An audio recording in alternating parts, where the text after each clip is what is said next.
Star Trek 57, M23, take 2.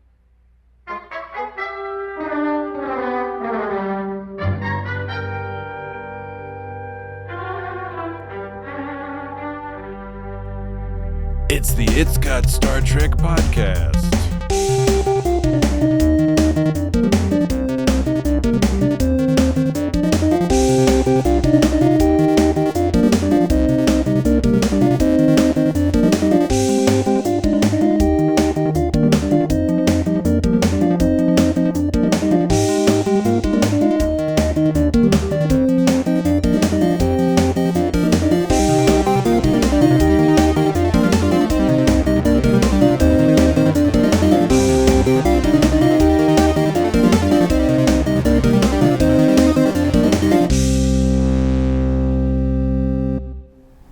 Even if you have some power that we don't understand, you have no right to dictate to our Federation or our Empire how to handle their interstellar relations.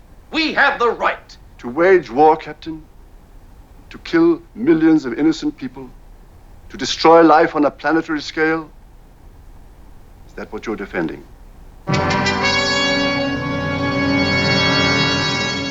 Bukkake. Oh, no. I'm sorry. Not No, this one, I'm Jeff. sorry. That was last week's episode. Yeah. That was last week's episode. Wait, have we started? We've started, yeah. Well, we have started. You know, I started way before you guys. I started with the whole Bukkake thing. You know, I started with a moment of silence. Chief O'Brien. Because the last week we started with the Bukkake thing and it turned into a whole awkward. I don't get it. That was great, yeah. No. Anyway, Come. Chief O'Brien. Is that too loud? I don't know. Is it? Play it again. Chief O'Brien. It's a little loud. But then isn't this too? Well, but is there a lot of sibilance? Wait, it sounds like there's a lot of sibilance. But It's fitting. Is this too soft? Chief O'Brien. That feels like it's too soft. A little bit. I don't know. A little bit. To me, that feels. I'm an old man. I can't hear as feels well kind as of I used to. right. And that's a well, little too soft. You guys have punk rock ears. Yeah. I have delicate It's like I got Queen and They Might Be Giants ears. guitar decided- too loud ears. I've decided that this episode, I'm not going to get worked up. I'm just going to stay even keel the whole episode, which Even means I'm that gonna follow suit. which means that you guys are going to take the cue to try to see if you can get me worked up. Not that I want I'm you to not do gonna that. do that. I wouldn't dream of doing such I don't want you to do that, but I know that you're going to I- at least I would never at least do it. I'm okay. It's going to happen though if I don't get to finish Okay. my sentences. I'm So- like in mid sentence talking, and you're just like, I would never do that. Go on, Mon. I gotta say, Go Dan, on, see, Mon. you're trying already. I gotta say, Dan, I think Jesse believes he's being sincere, but I don't. I think I don't believe him. I think subconsciously at least one of you is going to try to do what. I will state right now, I will not intend to do it if it happens as a byproduct of me being hilarious. I apologize and will take whatever punishment that I deserve. Byproduct. It is our way of life, Captain. Now, Dan, See, now that was too soft. Dan, are you approaching this Yeah. episode in such a fashion because you are attempting to take a lesson from the philosophical Teach a point lesson. that this episode, that we'll talk about the title of the episode as well as the title of the podcast in a moment. That's true. That the Organians were very calm and just and sort of even keel about. They didn't care about nothing. There's some Well, they old- cared. Old Well, dudes. they cared. But They cared. But, They didn't have to care. Yeah. Anyway, we'll get but to all I that. think We'll it's get to I all think that. it's also We're 'cause going to get there. sometimes when I listen back to myself, I notice that I just like start like yelling. I start yelling a lot. I start getting I start sounding. You're serious start- about stuff. I start sounding like I'm trying to speed through what I'm saying, and I realize it's because I'm trying to get what I say out because I'm afraid someone's going to interrupt me. But I think what happens is when I calm down, you guys are less likely to interrupt me. I think when I start to get worked up and I speed up my speech and talking, I think that amps everybody up. Not say that I specifically have the ability to amp people up. I just think that when someone gets all worked up and crazy, everyone around them gets worked up and crazy too. So I'm trying to say that it's partially my fault that when I am interrupted, it's not just on you guys. I think I'm bringing it on myself to a certain degree. We cannot control There's- what happens to us, only how we react. It's like one of Yeah. those things where it's like, like there's crime and there's law enforcement. It's just like a system that keeps going. It's like, you know. Yeah. So wait, which one am I crime or am I No, that's I'm just law an enforcement. example of, You guys of something similar. Are you guys That's not, wait, are you guys it's not a direct Are analogy. you guys crime, or is the interruption the crime? And am I law enforcement? No, Just for the record, Where's my anger law enforcement? I would like to disassociate myself with Jesse's analogy. I think it's perfectly fine. I think Jesse was trying to draw attention away from the fact that while Dan, you were giving that little description of the issue, Jesse was grinning like a Cheshire cat and then holding, like, covering his mouth with his hands to try to physically prevent himself from interrupting you. So it would seem. I know, because he's like, the thing is like he's so easily interruptible. It's like I'm so easily interrupted. Now that was a point where I could have gotten really pissed off. I mean, you could have. You just stop, and it's like you're like stop. I'm also sort of interested in what the criteria is. I'm easily interruptible. Does that mean you just like pushing my buttons? Is that another way of saying you think it's fun to? No. I'm easily. That's not what I mean. I'm easily interruptible when you're off in your own world, not listening to what I'm saying. Yes, because then you don't even know I'm saying anything. But by that rationale, Patrick would also be easily interruptible. But what about me? Perhaps. What about me makes me more easily interruptible than others, Jesse? When I talk, am I just like blah blah blah blah to you? Is that what I sound like? Like in the Peanuts? Like when the adults talk in the Peanuts? No. That's not what I mean. I mean like you're. Hardly. You let me stop you instead of just like sort of keep rolling over top of me. You could just keep going. Just be like, no, I'm going to keep going. Like, stop. But the thing don't make. But the thing is you don't stop either. And so what happens? What I'm trying to avoid is a situation where we're having two people like trucking along at the same time because that's chaos. Yeah, that's not good podcast. No, it's not. And so I tried to do the back and forth thing. Yeah. And then, so it's hard to do the back and forth when I'm the only one playing by the rules. Yeah. No, that's a little. I might have gone a little too far with that. Sometimes I think that's true. You try to reel us in. This is what these are the rules. Somewhat drastic, but very efficient. I don't disagree with Dan's overall point. I do think it's funny coming from the fellow who will play the exact same sound clip approximately 100 times in a row. No, but that's because it's a beat. I think we can count on them being punctual. Not all. I think we can count on them being punctual. Sometimes you I think we can count on them being punctual. play the beats. I can see that you do not understand. I can see that you do not understand. I can see that you do not understand. I can see that you do not understand. I can see that you do not understand. I can see that you do not understand. I can see that you do not understand. I can see that you do not understand. That actually makes it easier to play because it's got that beat. I don't have to listen to the voice. I can just play the beat. Yeah. So, and you got a lot of practice playing it because you played it like fucking nine measures, 12 measures. You know what I think is funny is that Patrick gets on my case when I play a sound for 5 seconds longer than he wants me to, yet he's happy to read a quote that lasts about a minute and a half. But when I play a sound for 5 seconds too long, that's like the biggest crime. Yeah. The quote has different words and different concepts. Yes, in it. but the beat is meant to be driven in. It's like I don't think. Okay, that's here's how you make the kids dance. Okay, here's an example. You gotta drive it into them. This is It's Got Star Trek. Okay, you're laughing, and I don't know what you're laughing at because what I'm saying is true. It's the same reason that like someone might. Okay, why do people like trance music? Okay, trance music is the ultimate form of repetition. I love trance music. See, and so as someone who I'm not a big fan of trance music. Good trance music does not repeat. The themes vary and take you on a journey. No, trance music over time. No, trance music never progresses to the next section. I disagree. And it doesn't. It never changes keys. Good trance music. There's like little wibbles and wobbles in the waveforms. Look, you're not listening. No, you're not listening. The choice of the It's a rippling of the water. Flying through the universe. Stop. You're not listening.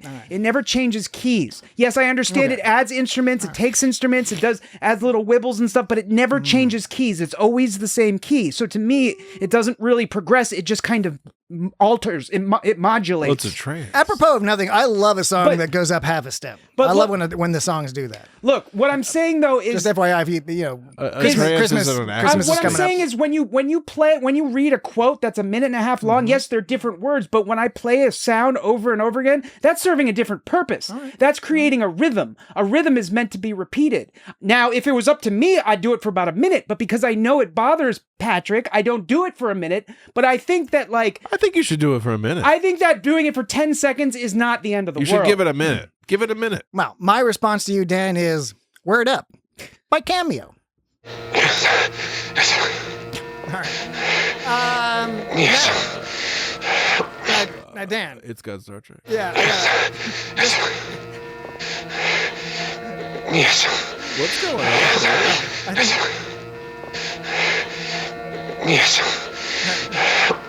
we're going to get an explanation from Dan in a moment, but I did want to point out to Dan that in that little conversation, So there's really no comparison between you reading a long passage and me playing a beat because one serves to like send a message, the other serves to add sort of this meditation. The other is a meditation. Now, to meditate on our standard podcasting format, we still haven't gotten there. No, actually, I take that back because I don't think you caught it. Jesse did something very sneaky there. Oh, did he fuck it all up by saying it too soon? He said, I didn't. What? He said I it said too soon. He said, he said it about like 9.5 minutes. He said it about 10 minutes into the podcast. I don't know if it's too soon. It's too soon by your measure. Absolutely. Which is, he said the name of the. He said the It's Got Star Trek podcast. I was just trying to rein you fellas back. So let's say the formal activating phrase. Okay. So that Dan can play the carefully selected sound clip. Now you're I just patronizing. No. I'm trying to get us back on back on track. Back on track here. So, Of course, my friend. Tracking backing. welcome to the It's Got Star Trek podcast. You are our visitors. Welcome. So you welcome me. Do you also welcome me? However, it makes no difference whether you welcome me or not. I am here and I will stay. To your planet, welcome. That's always my favorite line from Star Trek 3, The Search for Spock. Count Baltar. What? Count Baltar. Who's Count Baltar? Kor. You mean John Colicos? Yeah. Oh, is he Baltar in the original Battlestar Galactica? That's correct. Oh, shit. Absolutely. He was like really excellent, solid in this episode. Yeah, It's that's fucking very, fantastic. very And good. he's awesome when he comes back to Deep Space Nine. He replays the same character. But before we get into all that, I do have to note that this is, in addition to having welcomed you all to the It's Got Star Trek podcast, this is episode 337 Yeah, dude. of that podcast. Is that a prime number? I'm going to assume Of it is. this podcast.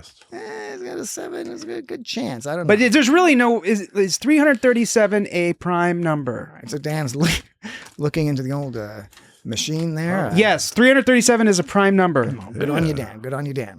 Thank you, sir. Due diligence. Due diligence. I would have mathematical figured that out diligence. beforehand. Would have been due And diligence. in this episode, although quite likely apparent to those who can read, Or a child. Dan,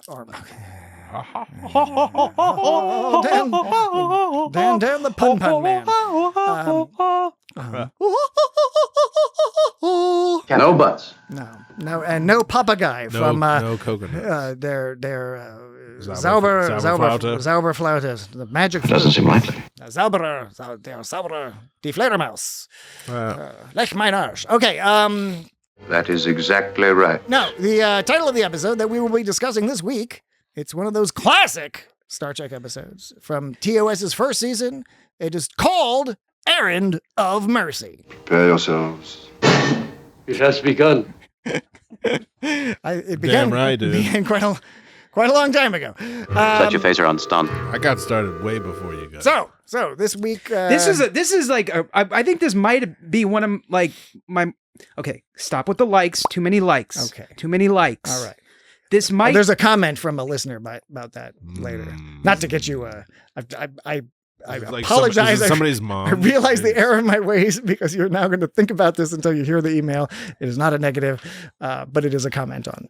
Well, it must be a negative if It's they're not a commenting negative. on it. No, it's not. If they're pointing it out, then it's a negative. It's not intended. I think they're playing on the fact that you commented a few weeks back. I can't remember on an earlier podcast.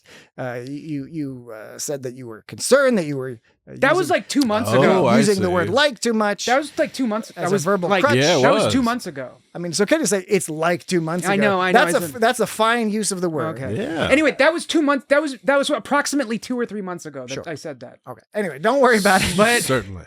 okay, what was I saying? I was saying This out of all the TOS episodes, I think this is probably one of the episodes Favorites? I enjoyed more than others. What? Because you Favorite? on your face, I could see you wanting to say that one of the ones I liked the best.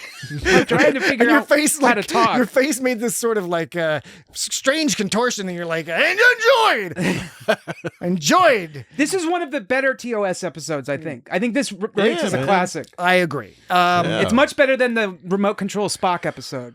Spock's brain. Way. Lots of things. Where you can control. You're not quite going out on a limb there. You can control a human being with what, like with a button and a knob. I don't even know if there was a knob there. I think your memory is filling it in.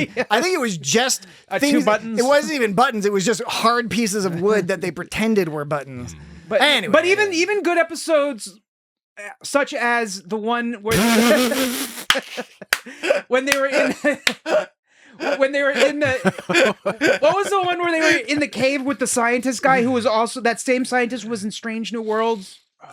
Oh yes, Roger Corby. What are little girls made of? Yes, even with though Captain Kirk's holding a big rock penis. Dr. in that yeah, episode. I would imagine that episode is considered classic, but I think this one was significantly better than that one. Errand of Mercy, I think, is one that people remember and has a very, very interesting philosophical discussion, not just for the era it was in, but that it remains an interesting discussion today. First, it was great performances by all involved. A minor caveat to that, because in my notes I talked about how some of the Klingons didn't do so great. The contrast between like all the leads and guest stars are brilliant actors. Yeah, and then some of the Klingons. And not just the Klingons, some of the extras, the extras that had some 2 lines or something. They're like, "Yes, sir, we are."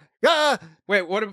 Like, next time, keep your eyes open, or I'll shut them permanently. Captain.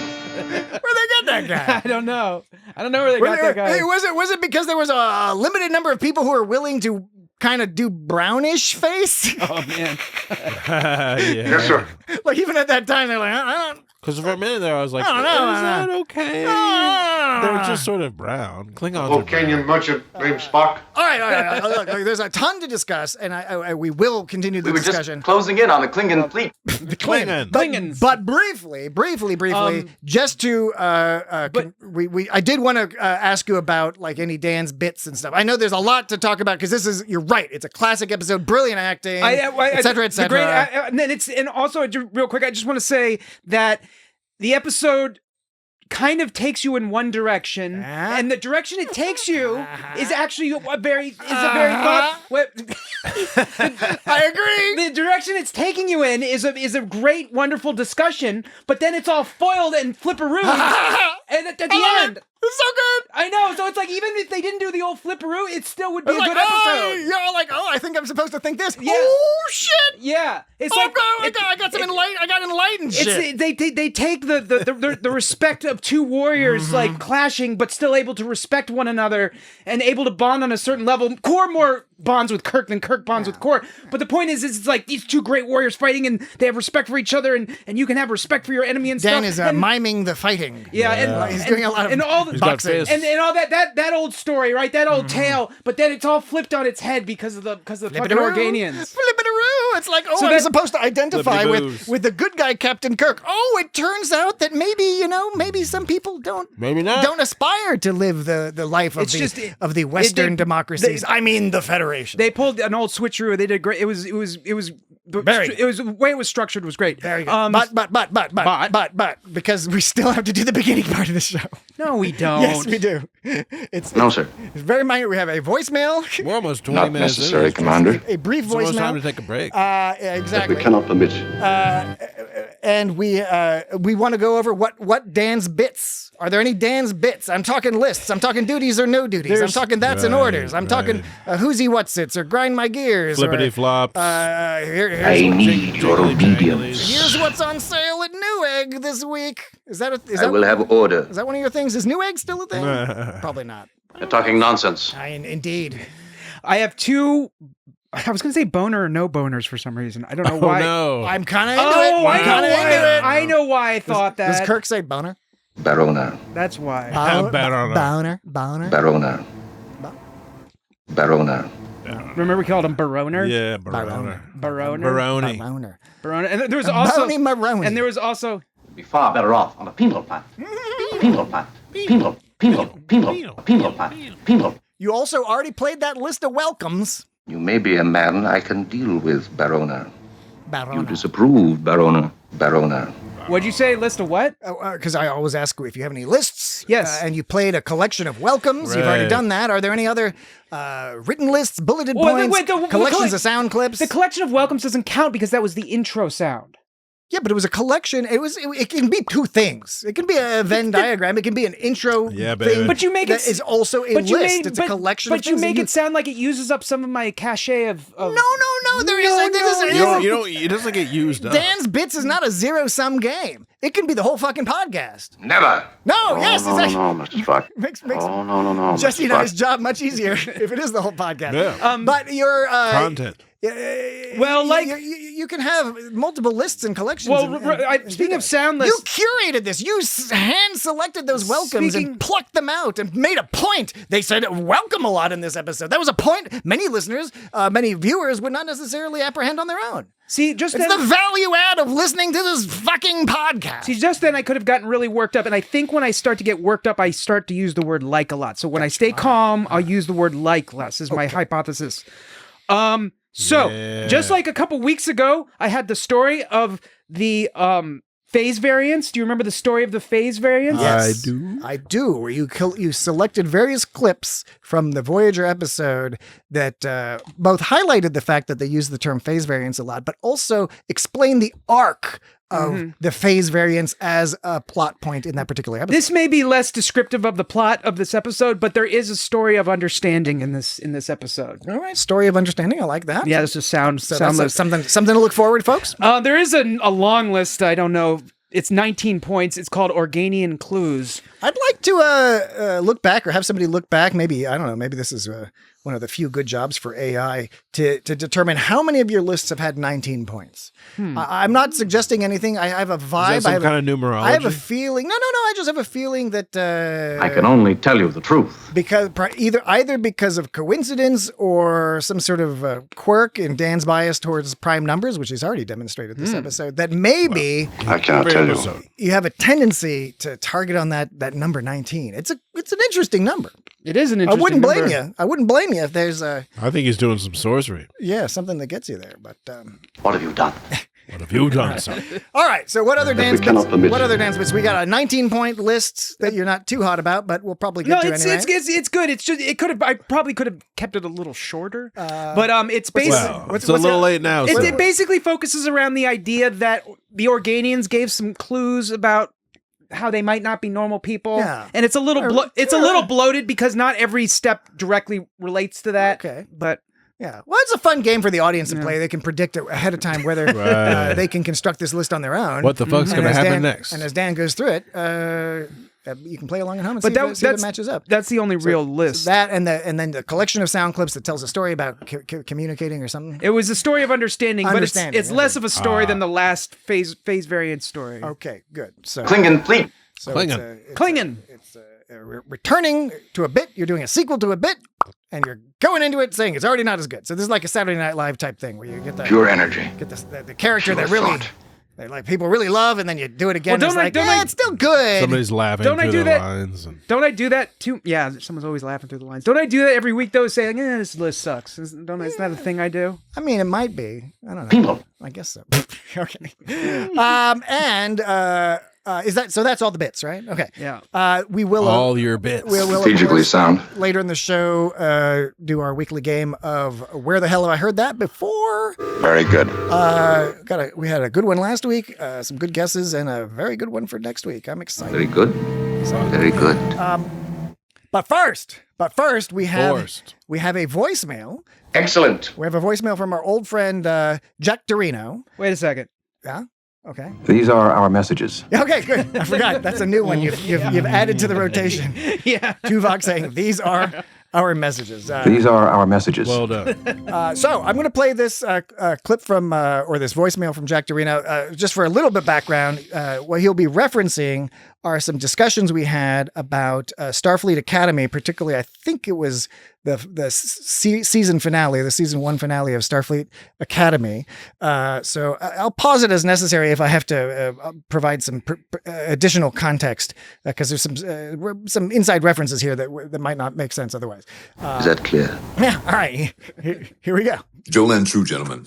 This is Jack Dorino, and I was listening to your episode that covered the final episode of the first season of Star Trek, Starfleet Academy, Rubin Khan. 2 things. First, Dan talked about his bias, which led to Trias, and then Jesse took us all the way to Quint. And I feel like the fact that you stopped before sex ass was just homophobic.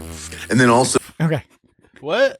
Sorry. What's going on here? I'm going to add some clarification there, because I was like, wait, what was he talking about? And then I recalled Dan we got into some conversation where we were talking about trias, bias. And then Dan was all like, I prefer trias. Right. Okay. Making a joke about having like 3 butt cheeks or something. 3 butts. 3 butts. Yeah. Or and then we did like cheeks. quad ass. I don't know if I specified cheeks. We did but quad ass. And then Jesse said okay. quint ass. I remember now. Okay. I was confused, but like, okay, it makes sense. I remember quint Maybe you ass. should start from the beginning. So Jack Dorino Let's start from the beginning. Jack Dorino is saying that we should have gone to sex ass. I thought he was doing a rhyme, like he was saying, you're talking about bias, gonna try us, try us. Well, I think that's what you were doing. No, I said try ass, but I thought he was saying like a slant rhyme, like bias, gonna try us, like that. Okay, yeah. But all right. Well, anyway, maybe you should start from the all right, beginning. I'll start it over. Right I'm getting worked up again. Joel and True, gentlemen. This is Jack Dorino, and I was listening to your episode that covered the final episode of the first season of Star Trek, Starfleet Academy, Rubin Khan. 2 things. First, Dan talked about his bias, which led to Trias, and then Jesse took us all the way to Quint. And I feel like the fact that you stopped before sex ass was just homophobic. And then also, the Doctor was clearly fragmented, right? He was in fragments. So they had to defragment him. And Dan, you made that up. He never said that. All right. Take care. Cheers. Thanks, Agamus. That was unintentional. Wait, what did I make up? That last one, I only have the vaguest recollection that I do remember we had some argument about defragging. There was some reference to defragging the Doctor. Yeah, okay. But I can't remember the context. Well, I remember we were saying that you wouldn't defragment a hologram because... Holograms? Yeah. You wouldn't defragment a hologram because defragmenting... You wouldn't download a car! Defragmenting... Because when you defragment a hard drive, it's because you're physically switching things around and moving things to... yes, I'm saying it. Okay. I'm not. I'm in the process I'm of saying keeping my mouth shut. Good point, yes. You're in the process of moving things that are spread across to physically the same location. You're defragmenting it physically in terms of space. And in a hologram, it's light, so you wouldn't defragment a hologram because it's just light moving around. It doesn't make sense. Now, he was saying he was literally in fragments. I guess he meant he was fragmented around the ship or something. Yeah, well, because he was sort of downloaded into different parts of the ship. So I think that's one way to... But then he said something about I made something up. Something about the Did they say defragging? I don't even remember. He said I made... Was he saying that I made up the defrag thing? Possibly. That was in the episode. All right. Well, we've got to go back. This is a good excuse. Maybe you should find where he lives and find him. We got he lives in DC. Trying to start shit. Oh shit! We're gonna go hang out. You can't hang out with fight Jack that Dorino. Yeah, one of the hosts. Fight you. He's one of the hosts of with Earl Grey of the Let's Talk About Treks podcast, which everyone should go check out. And he's nearby. We should go hang out and do a co-podcast together. So Jack Dorino, we'll be in touch. Now, Dan, we have to take a break and get back to our discussion of this start our fucking discussion. Super classic episode. So when we get back, I think Dan's going to start us off with either one of his fancy collections or fancy lists. Wait. Fancy. What list? What list? Well, you had the 19 list of 19 things. Right. Okay. You freaked me out. We had a whole conversation about that. I was confused. All right. Anyway, we will be right back. Not a pleasant prospect, Captain. Not a very pleasant prospect. It's not a very pleasant prospect at all. Interesting. And we're back. Oh, there you are, gentlemen. trust you are in good health. We're in very good health. I want to say, Mostly. Jack Dorino, in reference to the message he left prior to break, which was like way back, way before break, way back there. Previously on. Now, It's got started. if he was referencing when he said that Dan made that up, he could have either been A, joking, B, talking about what I'm about to talk about, or C, talking about something else and I missed it. But assuming it was B, talking what I'm about to talk about, was he meaning that I made up the fact that they talked about defragmenting the Doctor? Because that's in the script.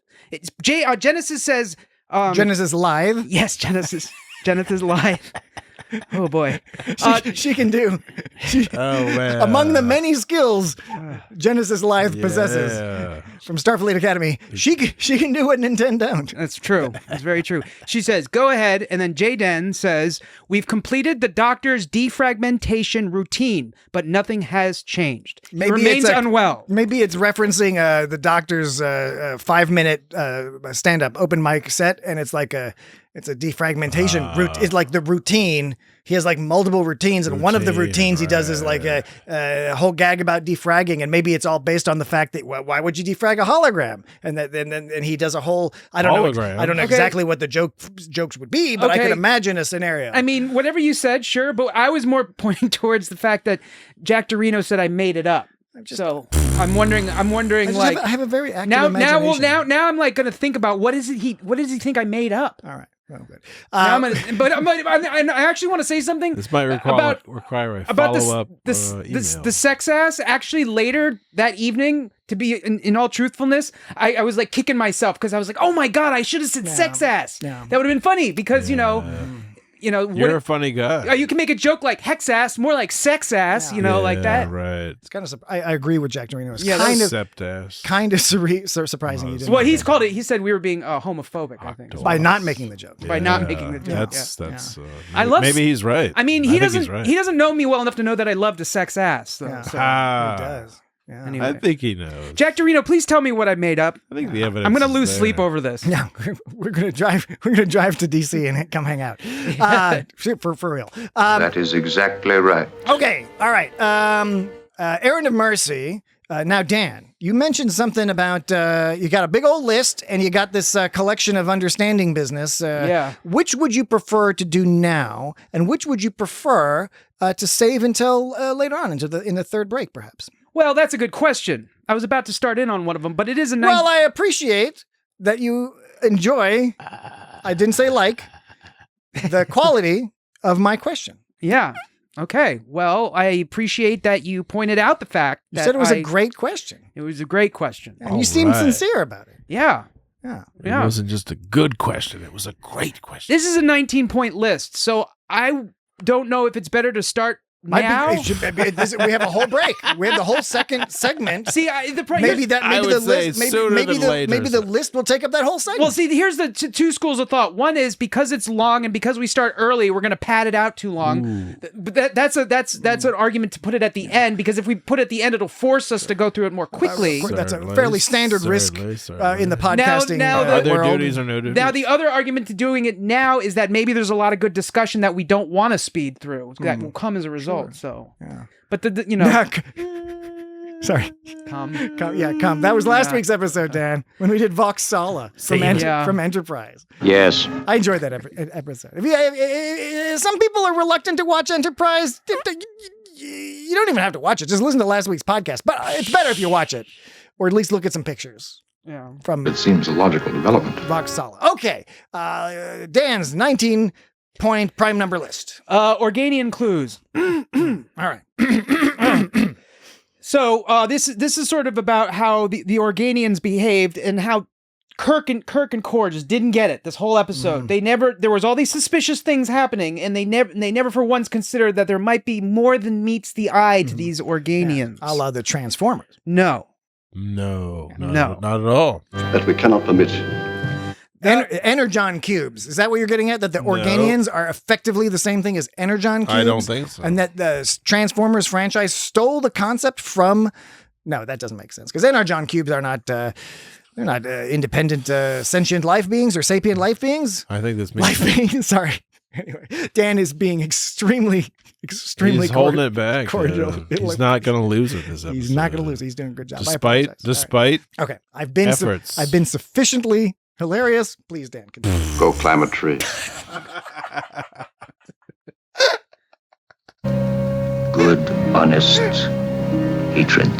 It's so funny to tell somebody to go climb a tree. I know. He was so deliberate about it too. He thought he paused and thought about it. He's like, oh, I'm gonna pick a good one. Yeah, he said it like he just curried him. You know? And that's the thing is, he thought about it. He's like, I'm gonna pick a good one. He said, go climb a tree. And then there was a pause where he was like, you could see on his face, he's like, yeah, I'm about to get this like, guy. yeah. He was like, no, I just did. He was like, yeah, that was the right one. He could have said like, take a long walk off a short pier. Oh wow, that would have been the only one. That wasn't as cool. That wouldn't have been as cool. Go climb a tree. Like, what does that even mean?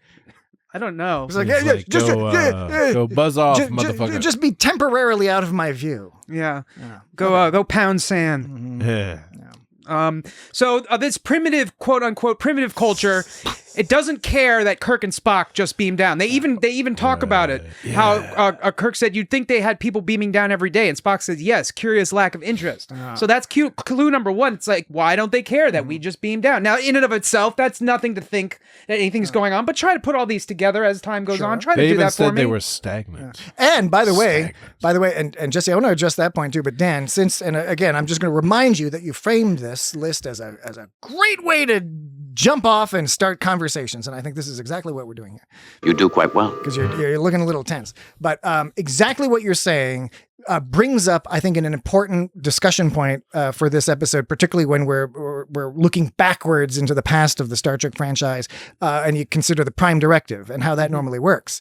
And we can make a few assumptions here. Oh yeah, right? Because they just beam down there. They know about these people. They talk about them being primitive before they go down there. They beam down though. They don't try to do the disguise thing or any of that. They're just like, we're just going to beam down.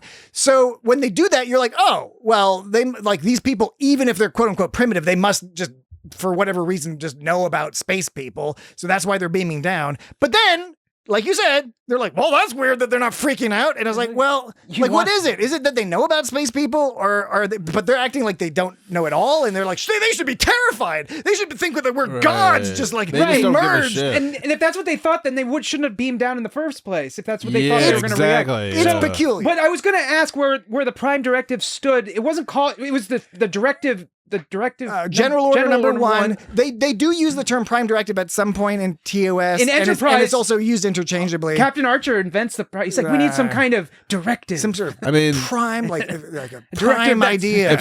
If they could have beamed down like out in the woods if they actually cared. They beamed down like right at the gates of the city. And the important thing to note is castle. This is, I think, what, episode 26 or something of TOS, depending on which numbering system castle you come use. from? Did you think that was a little model they used? Nah, that was some like stock footage. Stock footage, yeah.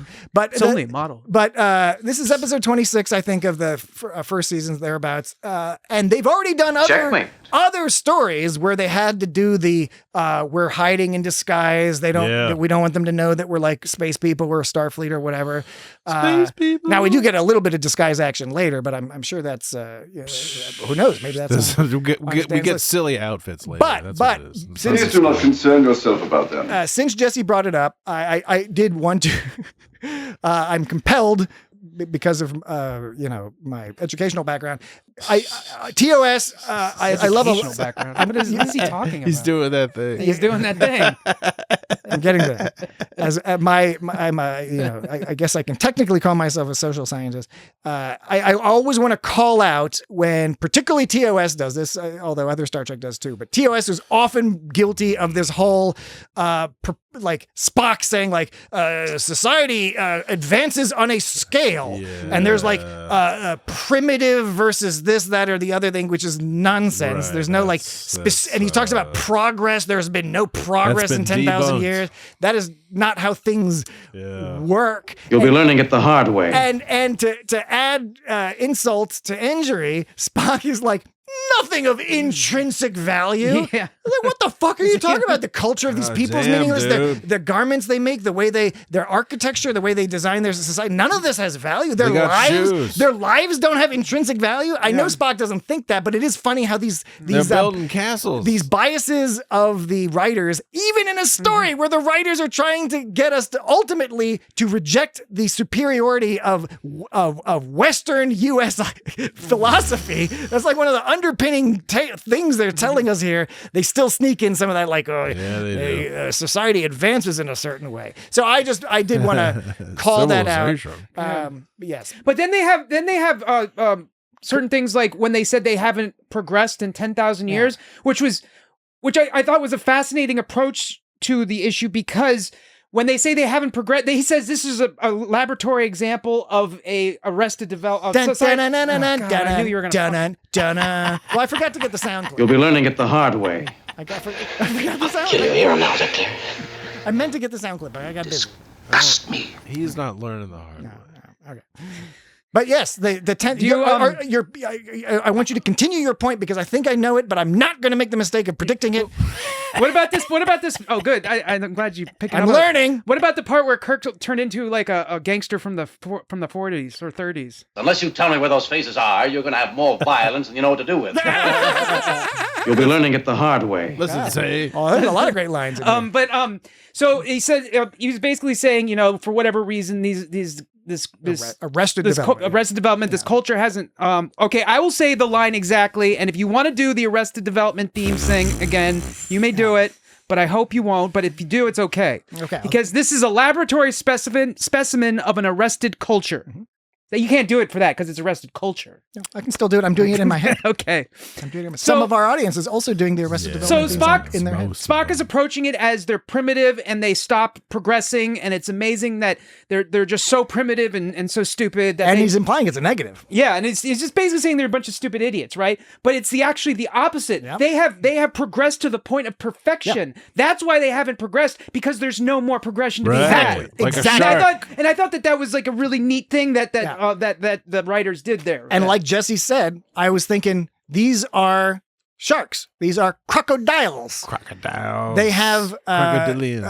Is that clear? Even before we learn about the Organians being energon cubes and all that stuff, I 100% agree with you, Dan, that it was funny and weird to see Spock take exactly the opposite point of the same evidence. That's a classic example of you can have the same data point and people can interpret it differently. Spock took that as a negative because Vulcans are racist and have weird philosophies and don't believe in time travel. Yeah. And they did it fucking wouldn't give us warp 5. And I know, right? And what's left is more vegetable than human. Whereas like you said, Dan, to me that's like, they seem to have shit figured out. Maybe we should learn from them.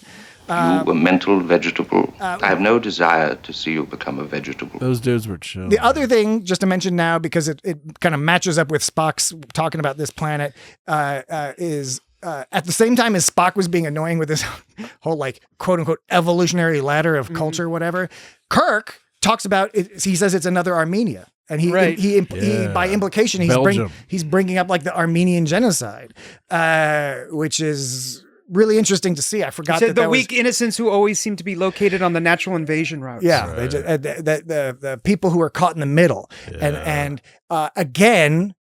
Going to Dan's earlier point, the writers have been so clever because we totally agree with Kirk. Kirk's not wrong.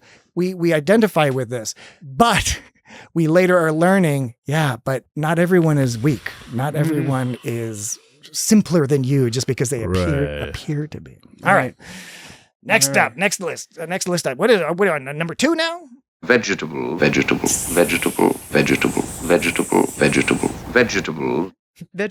No. You know the other thing he said that was funny in this episode? I do not, Dan. You don't know? Tell us. I can put out some suggestions. I was a big fan of this performance. Always it is the brave ones who die. The soldiers. Soldiers. Why does he say soldier? The soldiers. You made a mistake, but they were like, fuck it. He just had a funny way of speaking. Good enough. Anyway, so very, very Klingon. He had a funny beard. I just wanted, like. What are you talking about? What are you talking about? What are you talking about? Hey, Dad. That's how they speak in Arizona. Quick reminder, because I don't know that. What you talking about, Willis? I can't remember if we mentioned it yet, but it is important to note that this episode is indeed the introduction of the Klingons. So while we do see more Klingons throughout TOS and, of course, beyond, John Colicos does a lot here to lay down what will be the Klingon culture. How long did they stick with this whole ceasefire enforced by the Organian bit? Well, I mean, a little while, actually. It does come up later. It's slightly referenced later in TOS when they have some other conflicts because they have to kind of like work around it or whatever. Although, yes, that is a kind of funny thing. It was like, yeah, exactly. How long is this going to last? But Very refreshing.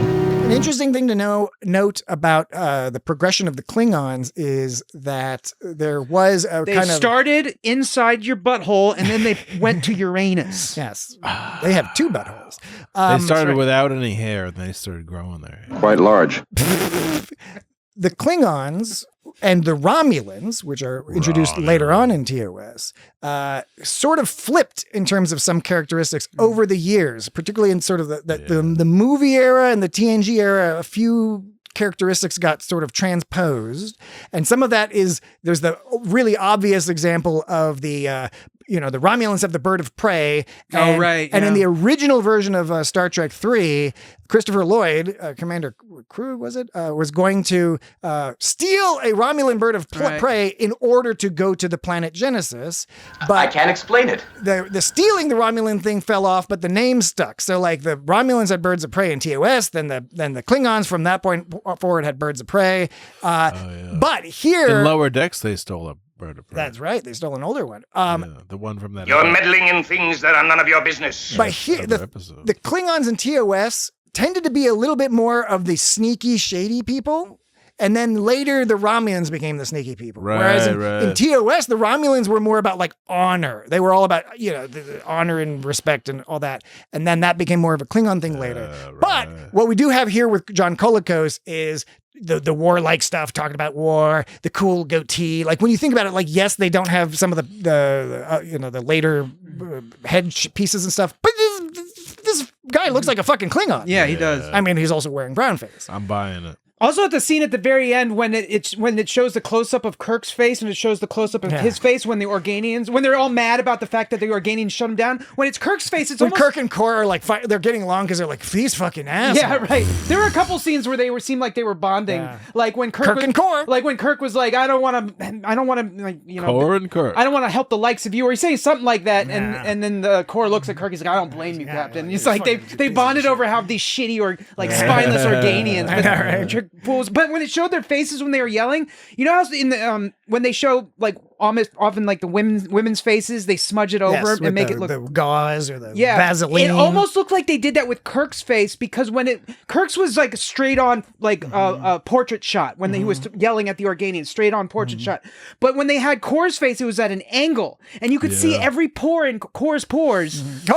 You could Kor's pores. Come on down to Kor's pores. It looked like there was like they extra focused on Kor's face to be able to see every blemish and every pore. Now, obviously, because they redid the thing. But it's the cleanest version. They would have never seen this on the old television. But the point is Kirk's face did not look as clear as his face, and I think they might have done. I don't know. I'm talking out my ass, but maybe they did that to make the Klingons look more rough or something. Could be. I think another thing that happens because, like I said, it was like his face was like at an angle, so it looked three-dimensional more, and Kirk's was more flat, like. Sorry, I'm like breaking things, knocking everything down in the studio. It was a more flat head-on shot. It was just they were two different shots and had a different effect. It was a more sinister effect with Kor's face. Yes, this is anecdotal. It was just all the shot. He was an impressive dude. Well, it's just how they framed the shot is what I'm talking about. This is anecdotal. I'm just tossing it out there, and maybe somebody else out there has more information. But my impression with TOS, with the remastered versions, is you do notice a few things. And I think one thing you notice, this was a television production. On the one hand, television production produced by very capable people using excellent film, excellent equipment. So much of it looks brilliant when it's all the original negatives and all that are scanned. However, it's still a TV show they were making on a fairly small budget in the 60s. And I think it's when you see stuff like that, sometimes it's because the camera wasn't 100% focused, but they're like, it's fucking good enough. They're not going to see it. Yeah, because when you're making something, there's no HD. The experienced people will be like, no, we don't got to redo it because it's so small. And I know, but like I said, I understand that they remastered it, so it's going to be more obvious. And like you said, they might have not even taken into account. It just the way that the shot was sort of constructed for each character, it just felt so drastically different. Yeah. Like I said, not only was it Kirk's face seemed a little more out of focus, maybe that was just an accident, but like I just said, it was head on. It looked flat, and his looked sort of three-dimensional from a sort of a sideish angle. It looked like they were going for something. I don't know. And TVs were a different shape back then. Yeah. I mean, you can tell when you watch it that there's that whole blank. Most disgusting. All right. So number 2. Oh, shit. God damn it. Oh, we can get the next 18 done in the next 10 minutes. We can do it. There's castle in the distance. There's goats and peasants and Green goats. Green goats. This is not consistent with the reports they've been given on the culture. But as Spock says, he's like, this is not what the information we've gotten. So there's something fishy going on here. Something fishy. So there's nobody in authority. Nobody. That's kind of weird, Nobody. right? They came out and knew who they were. There's nobody. They knew who they were. There's nobody in authority. They knew all about them. They got a council of elders that's got no ladies on. Kirk tells them of the Klingons and their intentions, and they're like, who cares? No big whoop. And which is strange coming from these quiet, friendly, non-threatening people. They even say, we're a simple people, which does not imply a civilization that is able to protect itself against a Klingon invasion. Aelborn says, we're a simple people, Captain. We have nothing that anybody could want. Talk about bearing the lead, though. They put no effort into explaining to Kirk or anybody at any point why it is they don't give a fuck. They never once explain the reason why they're not worried. I think, and if they had just mentioned that, Kirk might have been a little bit more like, oh. Yeah, it is oblique. I think we're intended at the end of the episode to kind of roll in all their distaste for intervention is supposed to explain why they're just we don't want to deal with any of this. We don't care. They're fucking our shit up. But they keep just saying several times, and this is part of the story of understanding. But it's in there. But basically they keep telling them, it's you don't understand us. Yeah. You obviously don't understand us. It's well, fucking explain then. Right. I think there were plenty of opportunity for them to say something. So Kirk didn't actually ask them because they were like, I'll defend the other position, which is you could argue is they're saying you don't understand us, and at no point do Kirk or Kor be like, well, what do you mean by that? Could you give more details? Kirk was always like, no, you guys are fucking stupid. Don't you understand? We're gonna give you schools and you can feed 1,000 people with one bag of quadrotriticale. Well, I'm pretty sure that Kirk does actually ask them at one point. Is he do you guys have lasers or? It's plausible. To me, it kind of, and again, if I missed it, I apologize. It's kind of stood out to me that Kirk wasn't particularly curious. He would ask questions, but they were more rhetorical questions like, what the fuck is wrong with you? Right. Or why won't you protect yourselves? Or why won't you listen? These Klingons are crazy. There was part. Aelborn says, Captain, I implore you never to do such a thing again. Kirk says, why? Are you afraid of retribution? Does your personal freedom mean so little to you? And he goes, how little you understand us? And he goes, all I understand is that you apparently don't have the backbone to fight and protect your loved ones. I guess he didn't directly ask him. I swear there's a line in there somewhere, though, where Kirk sort of approaches the subject directly. I wish I could find it. Well, write in at feedback@itsgotstartrek.com to let us know. Anyways, we would think it was normal. It would be normal for that dude to defend himself, but he doesn't think it's normal because he just doesn't give a fuck. Yeah, but he's also from a different culture. Yeah, exactly. It's completely different culture. Exactly. Anyway, the fact that they don't care the fact that they don't care is the reason Kirk thinks that they have no backbone and they're stupid. But when you sort of put the pieces together of this simple folk that they're just oh, there's no problem at all. We've talked about it. We decided there's no problem. It's Kirky laughs. He sort of laughs in their face when they say, "Well, we decided there's no problem." But real quick, a nuance there, which is again clarified by the end of the episode when Kirk himself is like, "You have no right to interfere with us." The correct answer, quote unquote, I think the writer's position is when the Organians were like, "Dude, we don't need your help. You can fucking leave."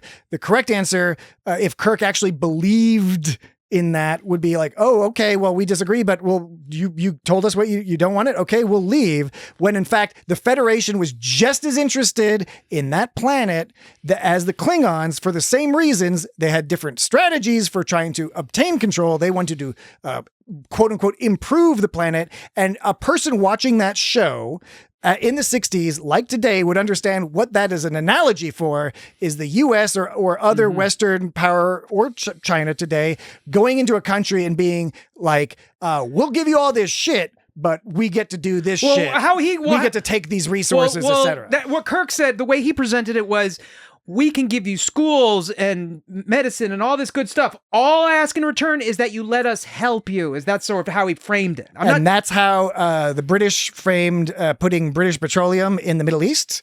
And that's how the U.S. framed various activities they did in Africa, etc. But the thing is I think he framed it in the reverse of what he wanted, because I think it was more of like, we want to help you. Like he presented the schools and medicine as like stuff they were giving to them, but that's what would give them control of the area. Exactly. So he frames it as, let us help you.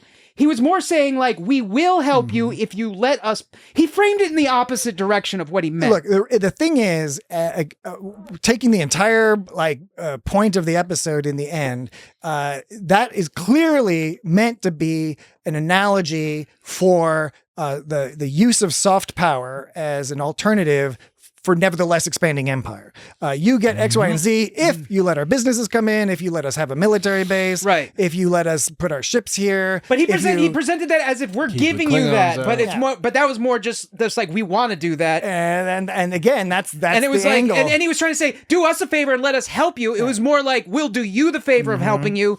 He just like made it seem like they were giving when they were taking, and taking when they were giving. We were helping South Vietnam, and others. Chinese were helping North Vietnam. Everyone was helping. Korea. Lots of helping going on in the 60s. So Aelborn says we have no defenses, Captain, nor any needed. And why are they not needed? Because they're energon cubes. The thing is they never explain why they're not needed. John. They just say none are needed. You can't kill them. They're like, your weapons are. They know that they can't ever be killed. But these are sort of clues. I think that there's something more than they're just a bunch of I stupid agree. idiots. You're 100% right. Kirk and Kor, long ago. I don't know. I know we're on only like list number 3 or something. Long ago, Kirk and Kor should have been like, this is not like exactly what we thought. Maybe we should stop and think about it. And Kor, it's like whatever. He's aggressive. Kirk, you feel a little. Kirk and Spock, they should have thought about this. Here's the line, and now we're actually on number 6. Aelborn says there's no danger to them, and all the danger falls on Kirk and Spock. He goes, you guys are in danger, not me. Kirk says, you keep insisting there's no danger. I keep assuring you there is. Would you mind telling me? Yeah. So he does ask. Tell me. And then Aelborn, I think he interrupts him. He goes, okay, so I was going to say, is that the end of the line, or yeah, it's. I think he interrupts him. He goes, "Would you mind telling me?" And then Aelborn goes, "It is our way of life, Captain." Right. First of all, what kind of response? That's no kind of answer at all. That's no answer. You're right. Listen, you old silly fool. That's being cryptic. You're right. Aelborn at that point could have been like, "Yeah, don't worry about it. We're like light people." Yeah, that's all you say. We're light people, and they would. Yeah. But I get it. You're telling the story, and I also can get people being like, "We don't need it." We're like, they spent all this time. School. They also have disguised themselves in a certain way. They said they did it to make it easier for people to interact with them, but whatever. They've got. I will give people the agency to want to resist revealing their true form. I wonder if they reveal different forms to different peoples. Yeah, maybe probably. so. Maybe is that why Spock they appear different? Spock at the beginning says this is not what was described to us. I'm wondering if they change how they appear. So, but after that, he goes, "That's the first thing that would be lost," which is their way of life. So he's trying to figure out why they insist there's no problem and they refuse to tell him, basically.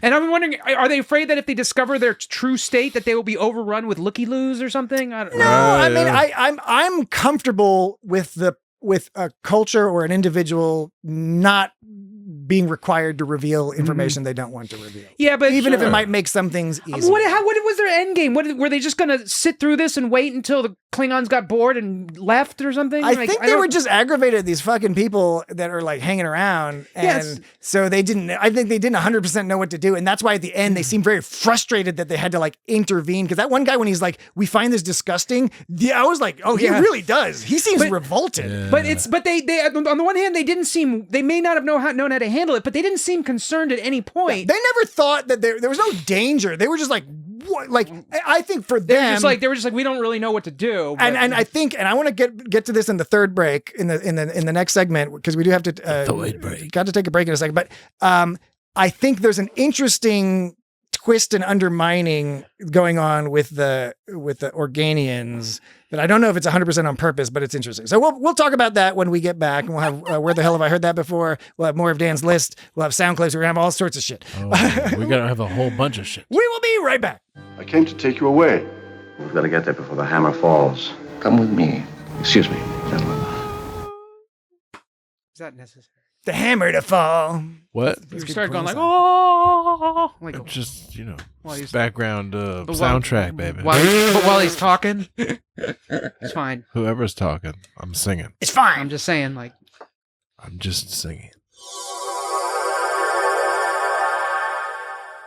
And we're back. Don't you see I'm busy? Implement Special Occupation Order number 4. There's Occupation Order number 4, but there's also that mental force thing. Yeah, their machine. Again, another kind of Romulan thing. That's something in TNG. Mind shredder. Yeah, in TNG, the Romulans are always doing like crazy mind computer shit, and the Klingons don't do that shit. So it's Special Occupation Order 4, but then on that machine, they used Force 4. They used Force 4. So what's up with all the 4s, man? What's up with all the 4s? Mind scanner. It's a mind sifter or mind ripper. Vegetable. 4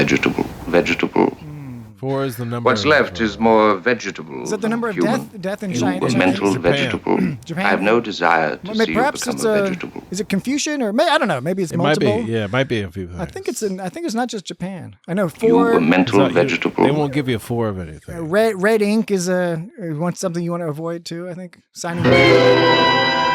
Classic.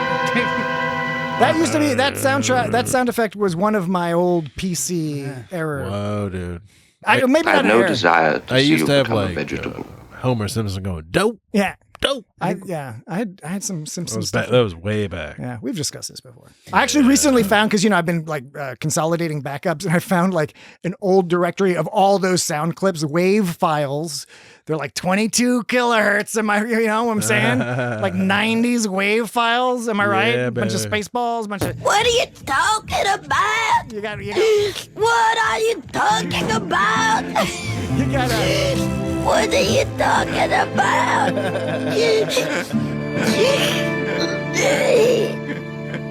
That's the whole clip. The entire clip there. I recently watched that episode where Bobby hangs out with he's like 12 and he hangs out with a 14-year-old girl. Right. She kisses him, and then Sarah Michelle Gellar. yeah, and then they go to a house party, and she's dancing with some guys, and she's like, "Why? Inconceivable savage. Why are you dancing with all those guys? Who were all Inconceivable. those guys?" Okay, all right. Where were we? Yes, we're going to get back to Dan's list momentarily. But we got to play the story of the understanding. And we're going to do that as well. We're going to make time for all of that. So just hunker down. But first, I just want to get the old, the where the hell have I heard that before? I can finally find out where I get criticized for using the word like too much. I've been obsessing about it this whole show. Yes, I made a tactical error. Surprise attack. Sabotage. In the It's Got Star Trek LLC Human Resources Manual, there's a whole Sabotage. There's for each of us. There's the Jesse management, Patrick management, Dan management. Yes. And Dan management says don't mention the likes There's many pages to that. until you're ready to discuss it. All right. What have you done? Okay. Where the hell I have I? implore you never to do such a thing again. Where the hell have I heard that before? Our exciting weekly audio audience. It is audio. It is an audio game. What?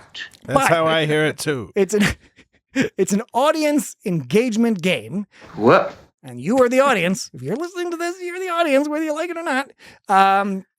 And the way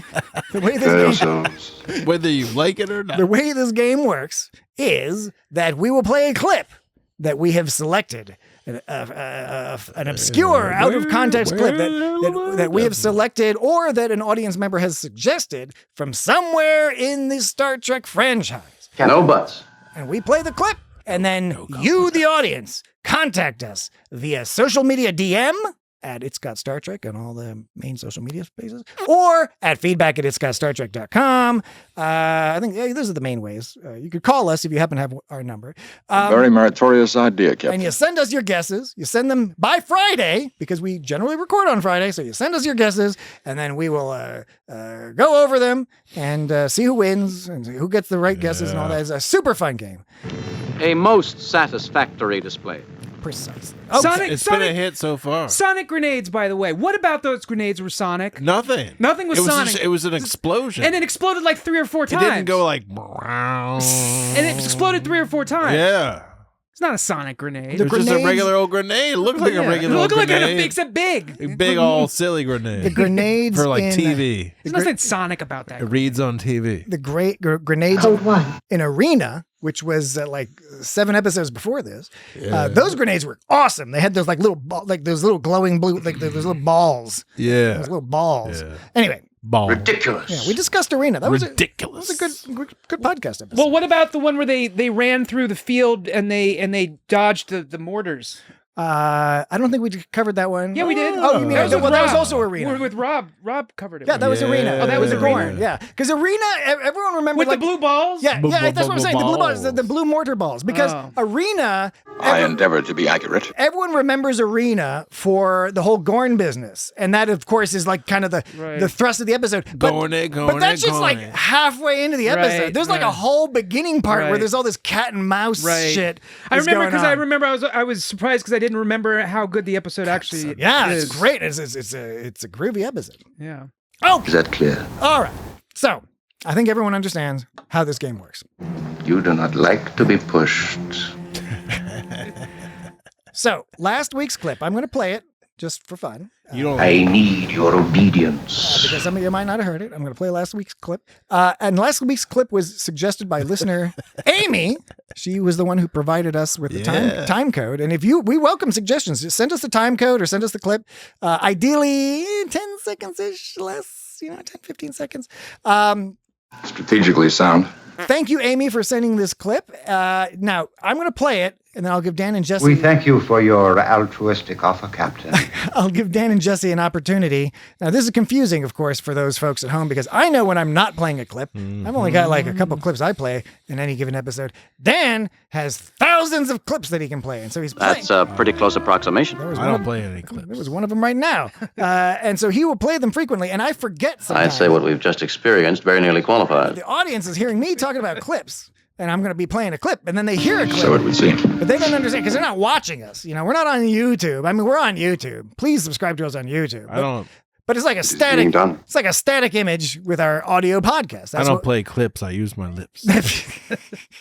Checkmate. Come on. So Dan is playing clips. You can't see it. And I use my lips. Just understand, Dan's playing clips that are not related to this game. Okay. Now. Fools! Will I have to kill them all?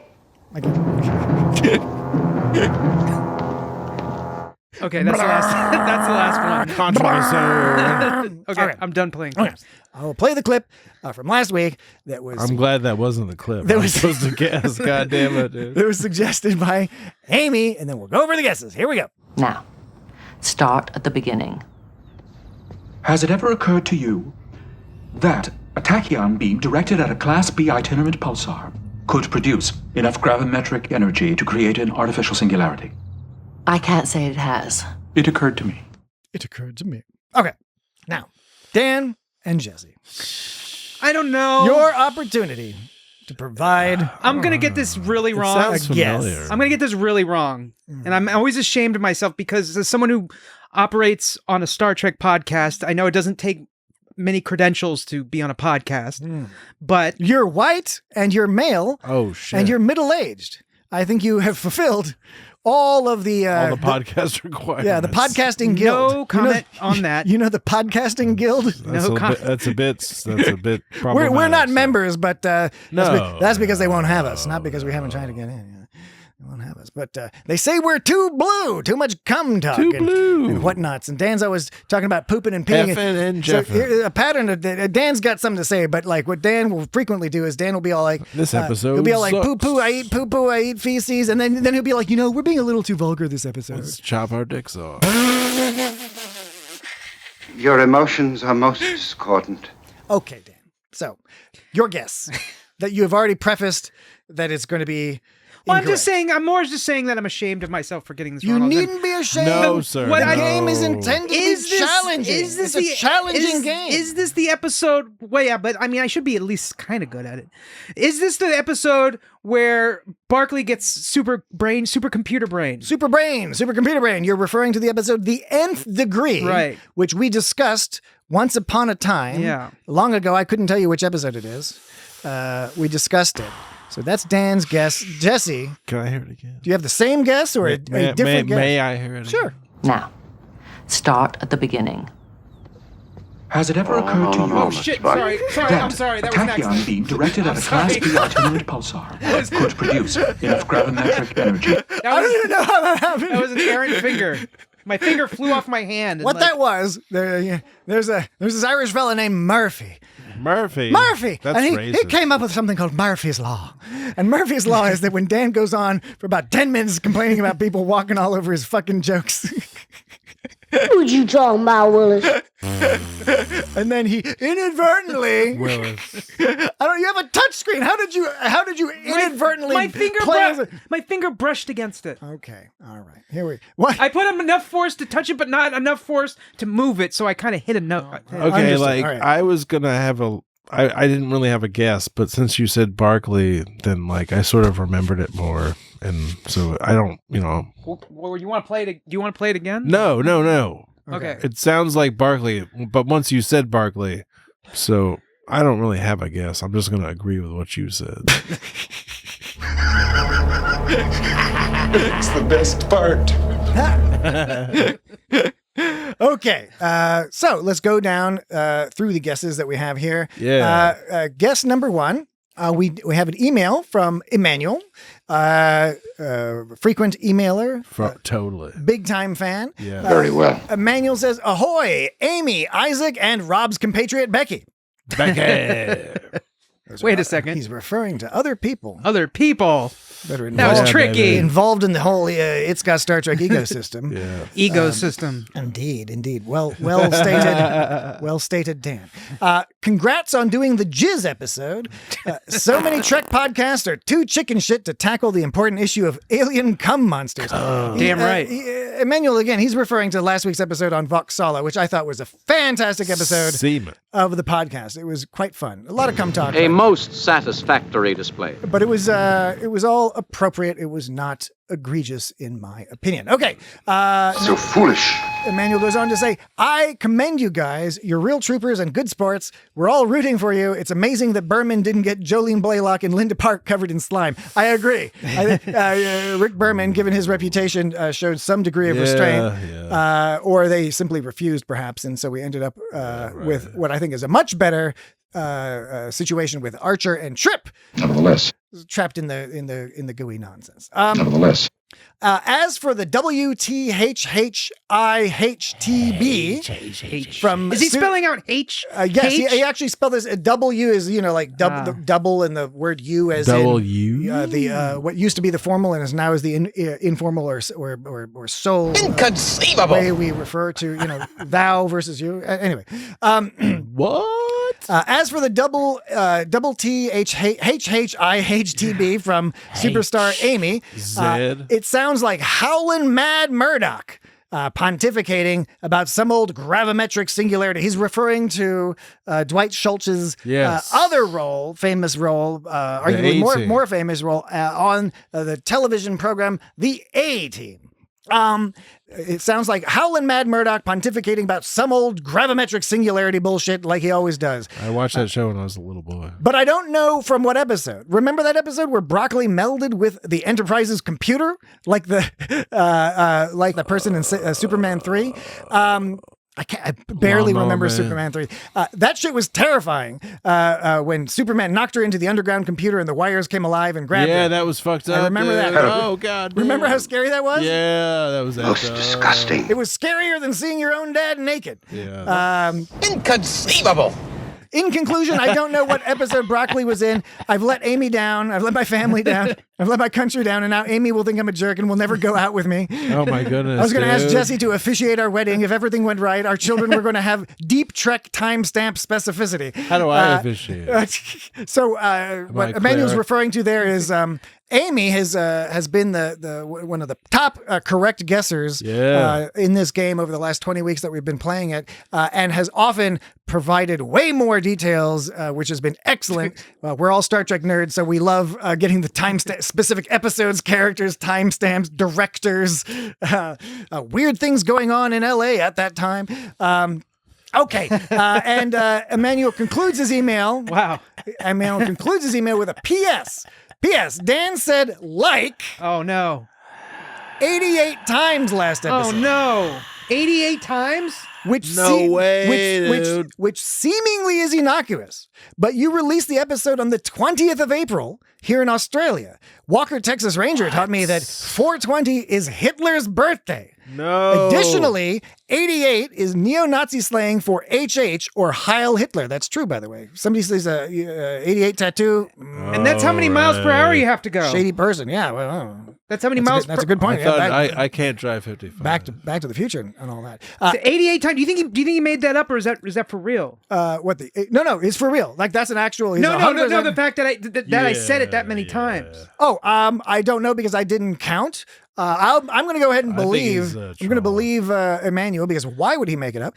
Sorry about that. Why? So the Nazi slang for HH or Heil Hitler, H being the 8th letter of the English alphabet. Now, H. I'm not trying to start any rumors or make an assumption because it makes an ass out of you and umption. I'm just saying, keep an eye on Dan Glaubitz. And then he linked to the Wikipedia page for Glaubitz, which is a municipality in the district of Meissen in Saxony, Germany. Oh, that's right. That's right. And in that town, the town of Glaubitz. And in that town, there's a monument to the victims of the SS. Oh, wow. No way. Didn't know that. 88. So probably a coincidence if Dan did say 88 or 8 or like. No, if he said like. No, he never said that. 88 times. Probably a coincidence, right, Dan? You're not a neo-Nazi, right? I would never say that. I've known you a long time. I've never gotten the impression that you're like a Nazi. This whole email's been a roller coaster ride. Anyway, so it's like there's something about this game that brings out the insecurities in people. There's Isaac always has crippling anxiety from this. I've myself expressed that I'm very ashamed of myself every time this episode, and now we have I never know what the fuck's and now we have Emmanuel like here who starts full of anxiety and is real down on himself. And all of a sudden you're a fucking Nazi. But then suddenly he moves to me, a fucking Nazi.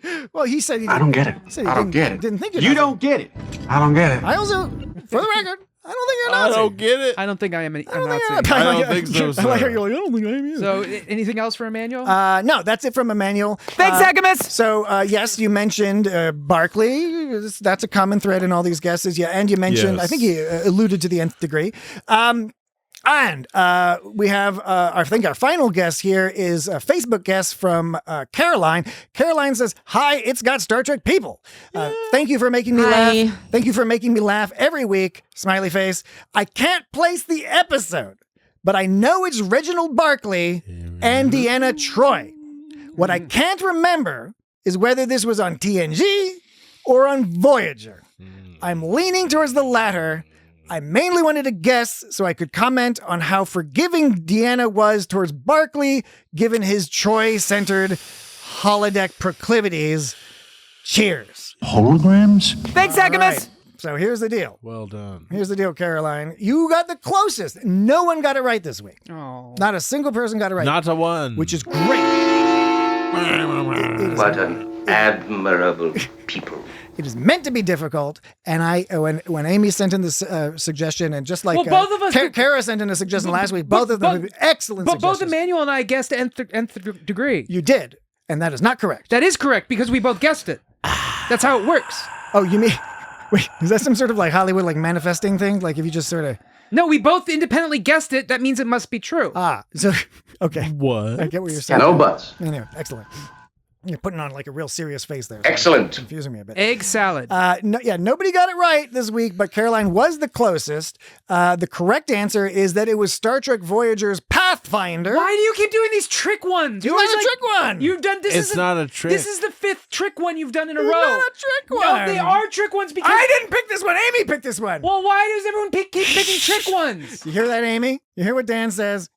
Stop tricking mad you picked a trick Dan. one. Okay. I don't think it's a trick one. I mean, it's a little bit of a trick one. It's a little bit of a trick one. And I'm not calm right now, and I understand It's that. a quiz. But here's what defines a trick one. It's when you take a quote from characters in one show and take the quote when they say them in a different show. Yes. It's kind of like when you did, and I used like correctly there. Yes. It's kind of like when you did the quote from Riker and Deanna Troi, but it was from Enterprise. Yeah. And you did that with the Lower Decks characters when there was a crossover for Strange New Worlds. And then this one was done from Amy when it was TNG characters in Voyager. So we should have known better. Those are tricks. Yes. And we didn't know. He fooled us every fucking time. Strategically sound. I didn't. This was Amy fooled you this time. Remember, Yes. This week was Amy. Last week was Kara. Okay. We were fooled every time. So people, please keep sending in clip suggestions because I love it. And that was fools. perfect because you could figure it out, but it was also difficult. You totally tricked those guys. And it was a little tricky.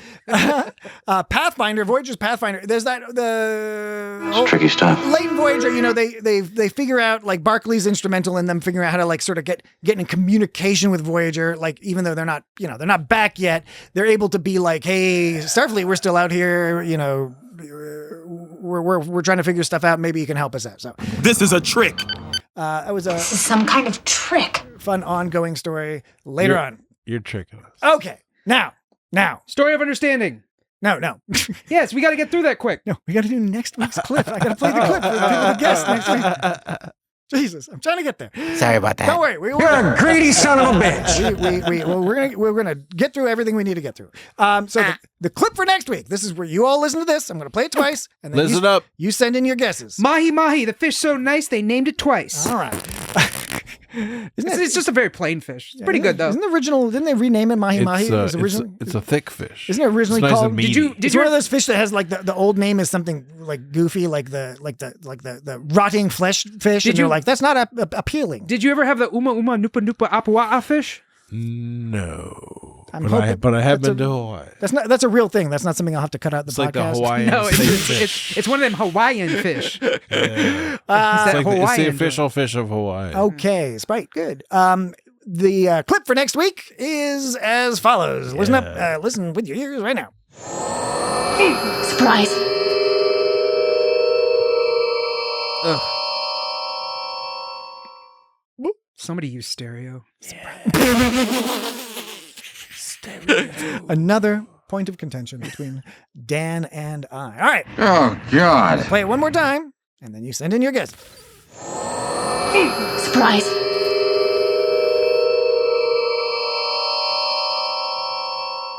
Where the hell have you heard that before? Indeed. All right. So that one was picked by me. So Dan, you can get mad at me next week or now. After You guys are going to have to fight next time. Yeah, like they'll have to play the We're dangerous. TOS fight music. This guy is dangerous. Yeah. He's going to fight you. All right. Back to Dan's audio clips. Okay, here we go. Story of understanding. Captain, I can see that you do not understand us. I don't understand it. I understand you very well. How little you understand us, Captain. All I understand is that you apparently don't have the backbone to stand up and fight and protect the ones you love. They do not seem to understand. How little you understand us, Captain. Nor do we understand what happened to the guards at the Citadel. I cannot understand these people. We don't understand. So he twice says this. How little you understand us, Captain. How little you understand us, Captain. How little you understand us, Captain. Yeah, How little because you understand us, they don't Captain. get it. They're still not getting it. How little you understand us, Captain. How little you understand us, Captain. Captain, I can see that you do not understand us. A lot of not understanding going on in this episode. Well, yeah, Kirk's not getting it. He's just not getting for it. most of the shit. Yeah. And so there's all this comment about how little they understand. It's like, this would be a cue to explain so they do understand it. You can't criticize someone for not understanding when you don't bother to explain to them. If you just keep saying it, that doesn't help. Yeah. Like, you have to explain yourself. Explain yourself. You alien weirdo. Vegetable. All right, where we are. Okay. Pound through this. Okay. Pound through this list.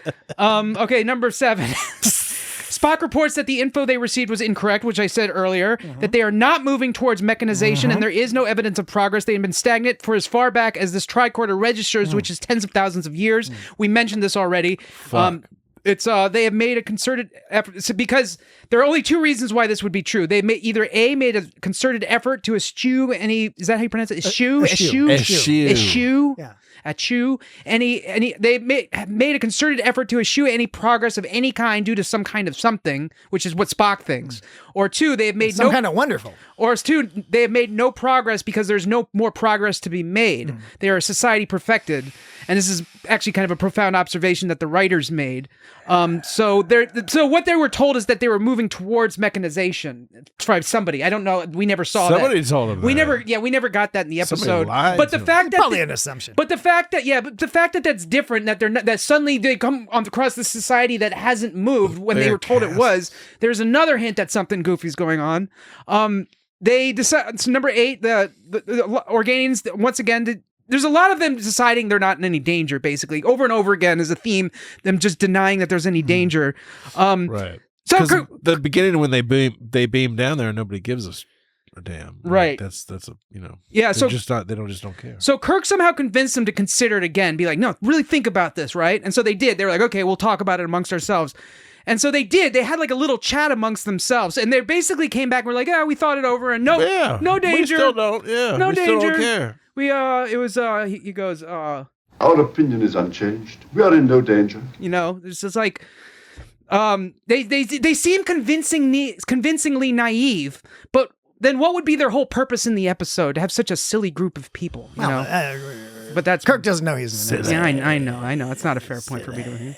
I like this line. Yes, your captors plan to do violence to you.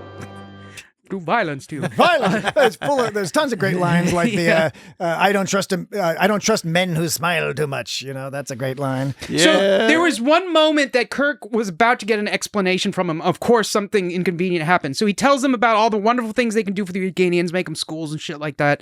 And then now Aelborn. He seems ready to tell them, and at that point, Kirk is interrupted by an incoming transmission that the Klingons are attacking, and that was like the only chance that they had to explain it to him. And it was classic sitcom scenario. Yeah. Gosh, I wish I could find that. Yeah. I wish I could find that. I kind of wish you could too. I know. I wish. I know. I didn't kill that fish. Wish. Princess Bride, Spaceballs, The Search for More Money. Yeah. Is that and the other thing? That's the thing. Princess Bride. Is this like more valuable than continuing your list? Like concluding whatever point you're about to make? I know, but I wish I could find that part. Okay, fine. It's okay. I'll have to move on. So here's a hint. Here's a major hint.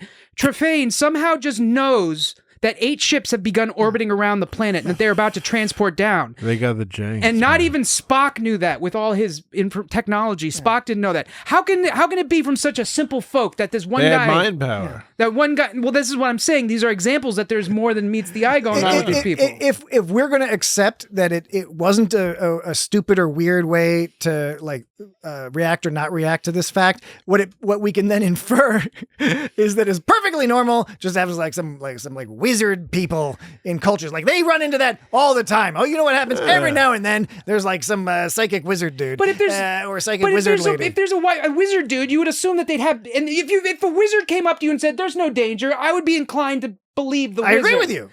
You're right. That's an inconsistency. Well, they're comfortable with the wizard dude, but they don't believe him. Here's the line where that he was about to tell Kirk. He says, he goes, Captain, I can see that you do not understand us. Perhaps, and then he's about to explain something, and that's when Kirk gets communicated. He goes, excuse me, Kirk here. And then he goes, Captain, a large number of Klingon vessels have just arrived. Do you think he was about to be like, perhaps you can suck on my big old dick? Yeah, I think that might be. That'd be an interesting turn of events. So there was Aelborn. The guy lifted up his robe and like waved his butt at Kirk and be like, look at shake this. it around. Look at this. Look at my butt. Sets it straight. So there's Aelborn Trefane. Do you remember the third guy's name? I do not. It's Claymare. Yeah, right. Claymare. Yeah. Not Claymore, but Claymare. It's like a lady horse made out of clay. Yeah, maybe. And here's another hint that there's more going on with these guys. The Organians seem to think that they can protect Kirk, even though they have nothing with which to protect Kirk with. Indeed. So does Kirk just think they're that dumb that they can just use their little Spock's outfit was ridiculous, by the way. It was great. Both of their outfits were like little cavemen. They're like little but Spock's was extra silly. Furry boots. Those silly boots and the cape. I like the lore that Vulcans often take to merchanting, which they've continued in Star Trek. In fact, Starfleet Academy had a Vulcan merchant in one of them shady little towns. They also say a Vulcanian merchant named Spock. A Vulcanian. Yeah, they do a lot of Vulcanian in TOS. Yeah. So Aelborn sneaks their weapons away when they're not looking, and he doesn't seem to care. And he's like, and when he goes, Mr. Spock presents a problem. He does not look like an Organian. It's like he just doesn't sound like he cares about anything this whole episode. Know, right? He's just like, this is interesting. This is quite a problem. We're in quite a predicament. Yeah. The Klingons show up. The Organians still don't care. Kor is even made uneasy by them because of their stupid, idiotic smile. He says he doesn't trust men who smile too much. That should be a major hit for Kor and Kirk. It's like, you're saying it yourself. You're different. You're saying you don't trust people that sit and smile like that. So you should, you should follow your own beliefs here. The sonic grenade thing happened. This is just another example of him saying, all I understand is apparently you don't have the backbone to fight and protect your loved ones. This is another chance for them to explain, they have so much time to explain like where they're coming from. Been like, we don't have loved ones. We all fucking hate each other. We live with each other for fucking 10,000 years. It's awesome. Fuck this guy. This fucking psychic dude, he's a piece of shit. It's interesting that they are all these perfected beings, yet Trefane is better at the sensing of the surroundings than other perfected beings. So. We don't examine their culture, but it would be interesting because you could argue like the perfection was lame. Like what do they fucking do all day? Yeah. Hopefully they do something fun. Kirk and Spock were thrown in the dungeon, and that thick-ass door opens, and Aelborn doesn't just like walk in after the door just magically opened. He casually strolls in like he's like calling them to dinner. He's like surrounded by Klingon guards, and he's just totally calm. He doesn't give a shit. And he's like, opens the door. Oh, there you are. Yeah. Well, what do you know? He must be the biggest idiot, but who cares if he's the biggest idiot because he's so far followed through with everything he said he's going to do. They get taken back to the council chambers. We're almost near the end of the list, actually. We're at 16. Yeah. They get taken back to the council chambers. Kirk is like, this is the first place they'll look, and Aelborn's just like, nah, and Kirk points out that he turns Kirk points out that Aelborn is like, you turned us in and now you break us out and you're gonna like collect a reward.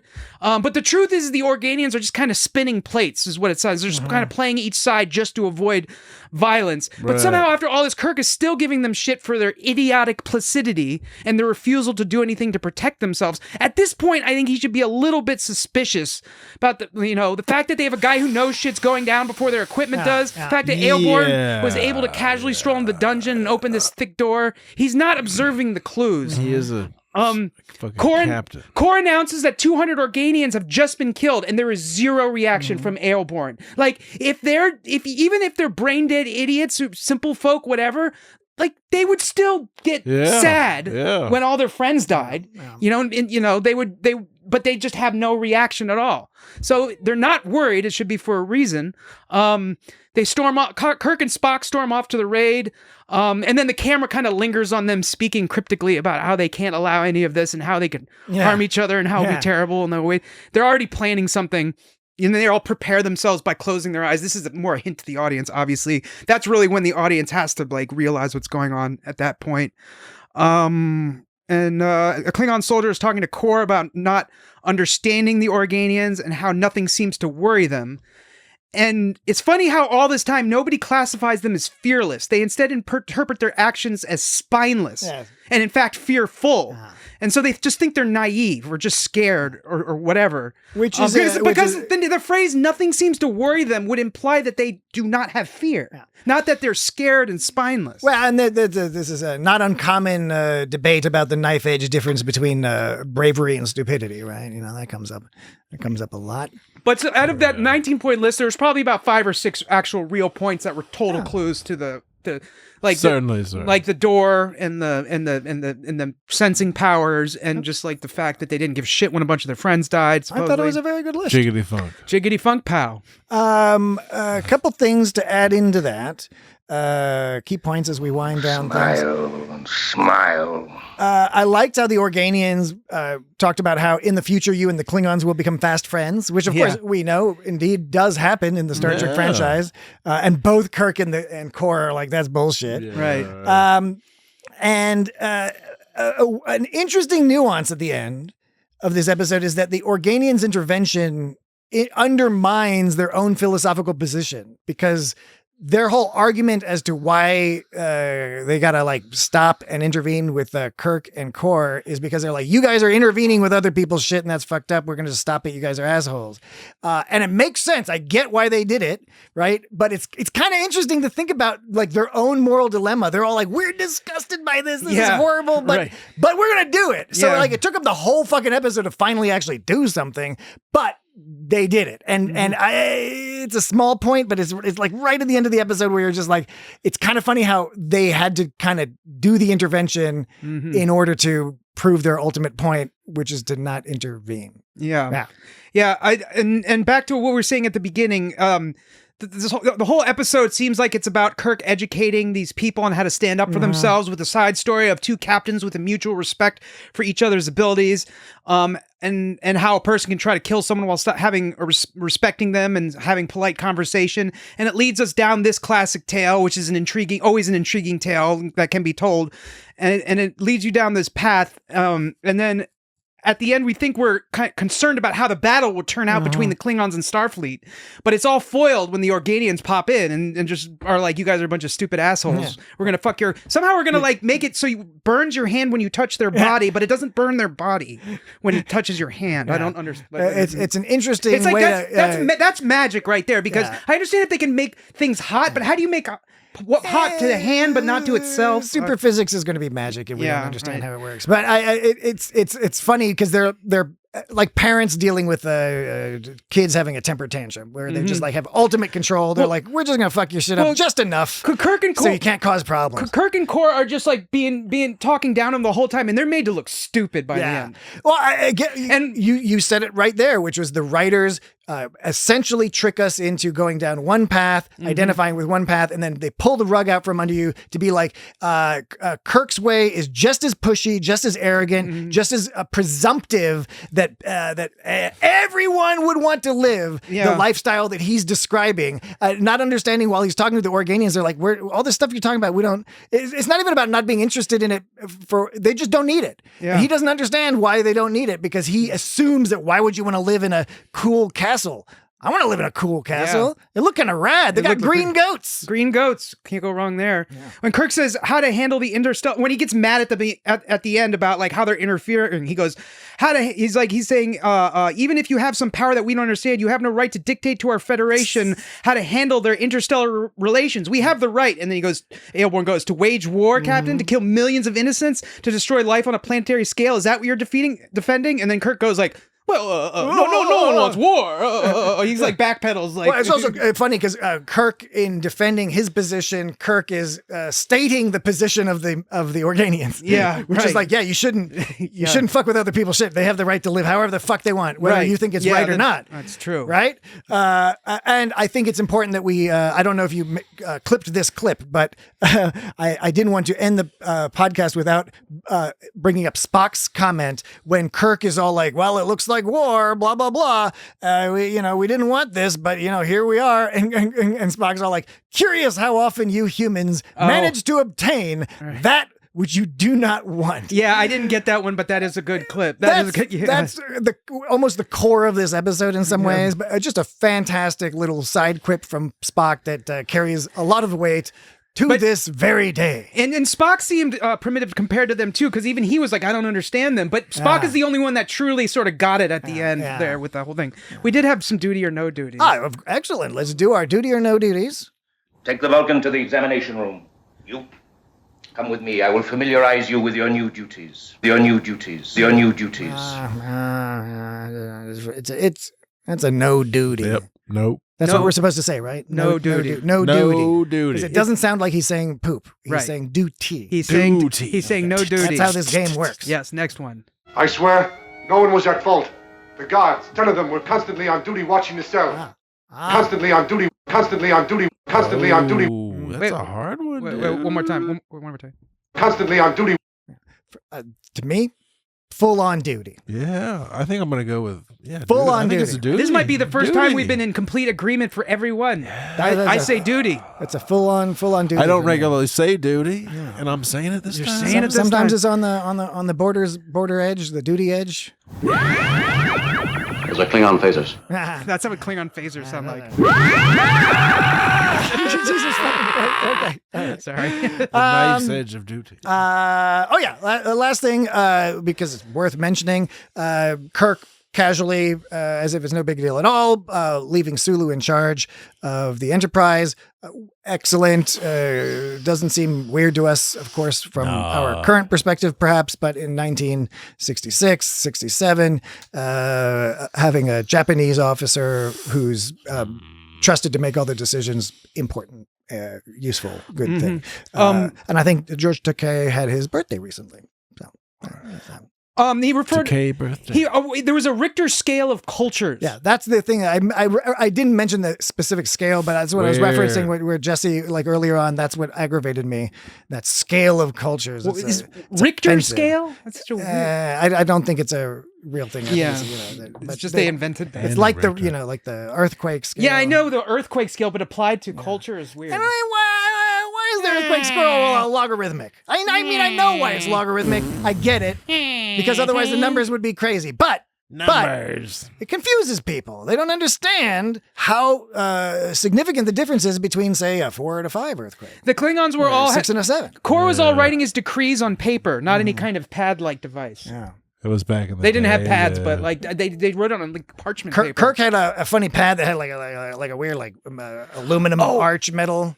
He was all looking at it. He was like, we're a fucking war now. Did you see when Kirk jumped off the stairs and landed on that Klingon and then Spock ran around like Napoleon Dynamite at that one point? You remember like Kirk was hiding at some stairs and he jumps off and lands on a Klingon and then Spock uses that opportunity to run away and he all bends over with his hands down. He like runs like Napoleon Dynamite. We watch it again. I didn't see that. I don't recall that. You don't recall? You don't remember Kirk jumping off steps onto a dude? Well, I do remember that. I don't remember the Spock running like Napoleon Dynamite. I will Spock's go back and watch though. it. I do remember them slinking around, doing sneaky style, like do you remember Spock like walking along the wall, like all like I don't know, like Pink Panther, something like that. Do you remember Spock running at all? I mean, a little bit. I just I'm gonna have to go. I'm happy to go watch this episode again. It's a great episode of Star Trek. All right. Any other points? We've gone long this week, but who the fuck cares? Why Nobody not? gives a fuck. We're learning that there's no rules. There's no rules in the world. Just right. Just do whatever the fuck you want is apparently the lesson. Content. Okay. We've learned from society recently. Kirk says, I know, of course, that it was you who destroyed our supply. Kor says that you destroyed our supplies last night. Kirk said, something we destroyed? Nothing inconsequential, I hope. And Kor says, hardly. There's a lot of negatives in there. But it all works makes out. sense because nothing inconsequential means something consequential, I hope. And when he says hardly, he means no, it was not consequential, but it's even no. He means it was super consequential. He says no. He says all right, strap in, folks. Because Kirk says something consequential, I hope, and he says hardly, meaning no, it was not consequential. He says they were this is the point of confusion because he's confusing. I thought he said nothing. I thought he said nothing inconsequential, which means something consequential. But because that's too negative. No, but it's important that you keep the track has to continue. So yes, nothing inconsequential, I hope. Something consequential, I hope. No, he's saying hardly to the inconsequential. He's not saying hardly he's not saying hardly to the whole sarcastic idea of Kirk. No, he's saying the hardly grammatically attaches specifically to the inconsequential. It was hardly inconsequential. No, so he says nothing inconsequential, which translates to something inconsequential. No. Yes, he says nothing inconsequential, I hope, means I hope it was consequential. Exactly. So when he says hardly, it means when Kirk is saying, I hope it was consequential, and Kor is saying hardly, meaning it was not consequential. No. Now, it's confusing. Now, wait a second. Nope. It's confusing because the next sentence he says, they were quite important to us, which makes it seem like it's consequential. No, it's not but wait, confusing. I'm not done. Just let me finish. Let me just finish what I'm saying, please. So he says hardly, and it's confusing because he says they were quite important to us, which makes it seem like they are consequential, but he follows it up with, but they can be replaced. When he says, but they can be replaced, that is what makes it so it is hardly consequential. Because it can be replaced, it is not consequential. You've laid out a very good argument. I get where you're coming from.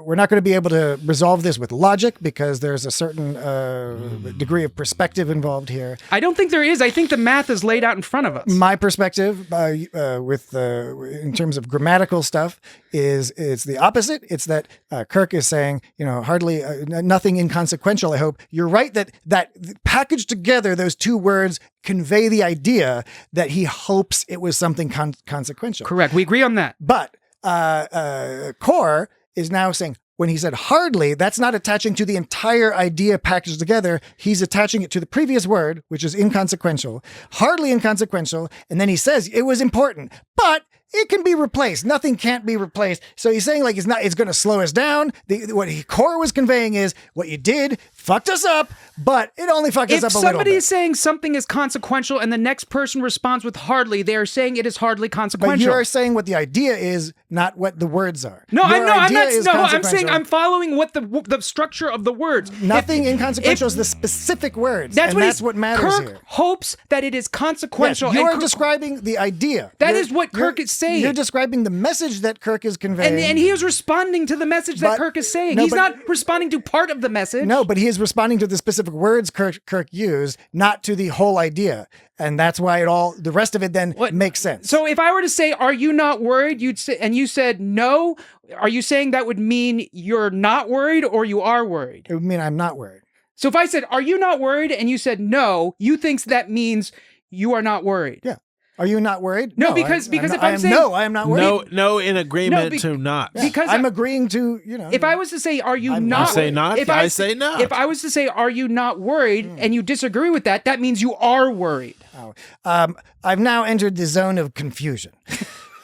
Because we're going extra long here. I'm fine with it because this is super interesting and fun. It's like when I say I don't want nothing. It means I want something. Okay. I think that's different. I love discussing linguistics, and I encourage folks. You don't have to be sheep. You can be wolves. Here we are on a planet of sheep. Right in. You got one of them language degrees. Give us your opinions on these on these discussions. All very interesting. I didn't intend for that to go so long. It's quite all right. It's this and discussing rules of Magic the Gathering. These are fun activities, but we should probably do it on a separate podcast or in our private time or on the Patreon, maybe, if people are interested. But anyway, what are you talking about?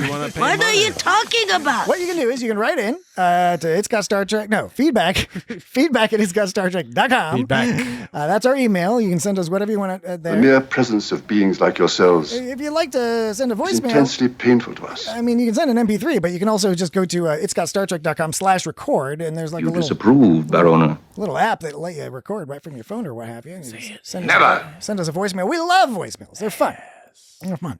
There's that website, of course. What's great about the website, there's not much that's great about the website, but one thing that is great is you can sort the podcast by specific series. Like if you just want to, if you want a collection of our Star Trek Enterprise podcast or what have you, very easy, and you can see all the episodes we discussed very easily, so you don't have to scroll all the way back because we've done so many fucking episodes. Or movies. We've actually talked about we've a lot done of movies. Very efficient. We've done general topics. We talked about like jokes and stuff. There's all sorts of stuff. It would have been glorious. There's some Patreon episodes that we made free. You can go to patreon.com/itsgotstartrek if you want to pay us. We're going to have a new episode. A new Patreon episode is coming up ASAP. Might already be up. And it is precisely that. Yeah. which makes us great. And then, at It's Got Star Trek, all the regular places, Blue Sky, Mastodon, all that business.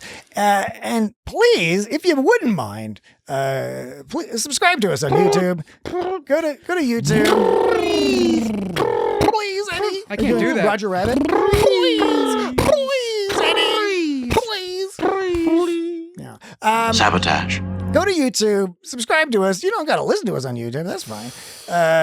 You just watch it. But yeah, just subscribe. I want to get the subscribers up. We can do some more fun stuff. That's the best part. Get some ads on this. Subscribers. That's a very upsetting scene from Shawshank Redemption. Perhaps the most upsetting scene, and all sorts of upsetting things happen in that movie.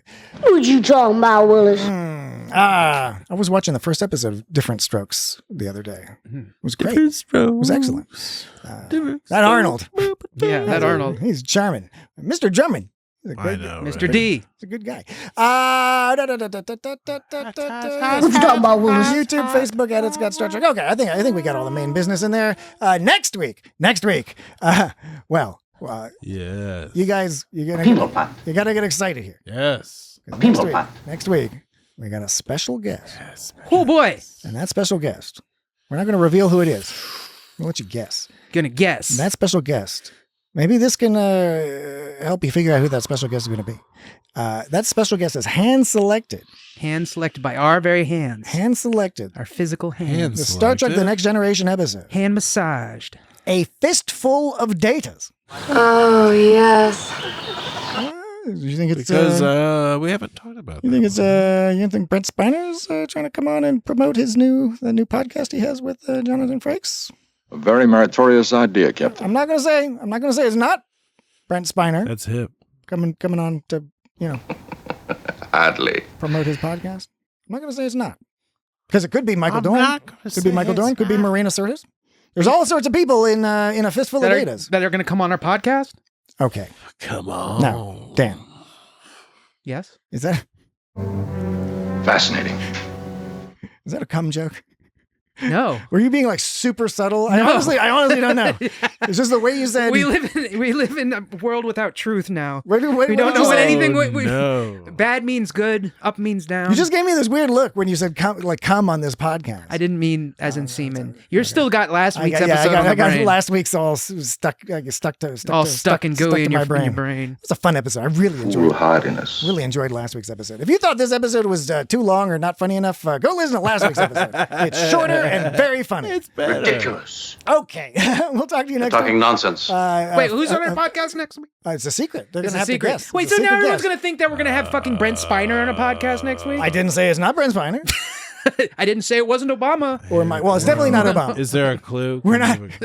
We're not. What's his name? The guy who retired, Mark Maron's. Oh podcast. Yeah, right. We're not that. Lock the gates. Yeah. I guess the gates. Lock the gates. They're unlocked now.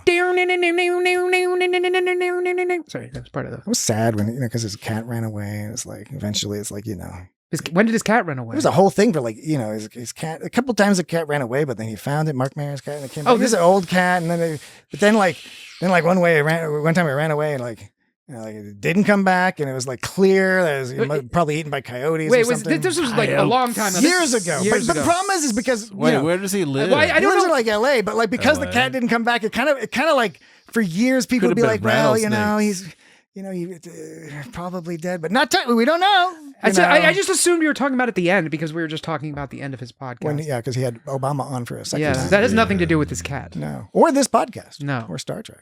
No. But next week, don't worry. Next week, a Fistful of Datas. It's a surprise guest with a surprise guest. You'll never guess. You may not get the chance, Captain. You'll never guess this guest. Goodbye. This guest is the best. Gentlemen, you must leave. Yes, please leave us. Too hot to handle.